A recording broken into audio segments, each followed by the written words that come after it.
So Andy, we're here to talk about accounting today. There's a lot of different methods and different ways to do accounting. A lot of people start off with a business and they may not necessarily have gone to any kind of accounting school. Can you explain a little bit about the two main types of accounting that we see in our industry today? Absolutely. Well, there's cash accounting. I don't know many shops that do a cash accounting. So what cash accounting is when you're actually receiving the money.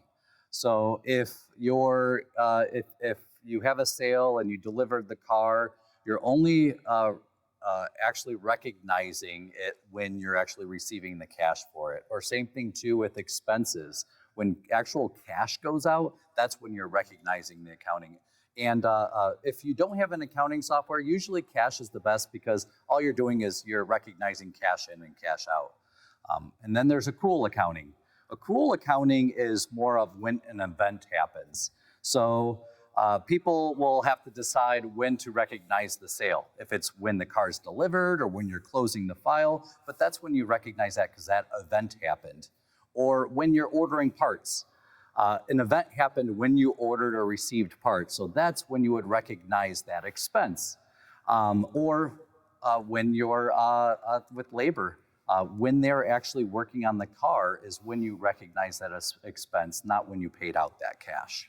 So does that mean if I was ordering parts on a statement or my materials and I only pay a monthly bill, am I doing accrual or cash, or can I do both? Well, you're doing accrual accounting because you have basically an accounts payable where you have to pay out something at a later time. But you shouldn't do both. You should be doing one or the other and keep consistent. You never want to change throughout a year or so on and then just confuse the both. Can you explain a little bit what that would mean in an accrual system if you were running work in process numbers? Oh, for sure. So work in process is where the sale has not been recognized yet, but you're incurring expenses. So if the sale hasn't been recognized yet, you want to back out those expenses or costs. So when you're doing a work in process or WIP transaction, you're taking all those costs that you incurred on those open jobs out of the system. That makes sense. So I think the major takeaway here is that you don't want to run both. You would need to pick one or the other. Yeah. If you're running an accrual system, it is important to make sure that you're tracking your WIP, and most importantly, talk to a CPA or an accountant about how you're running your books.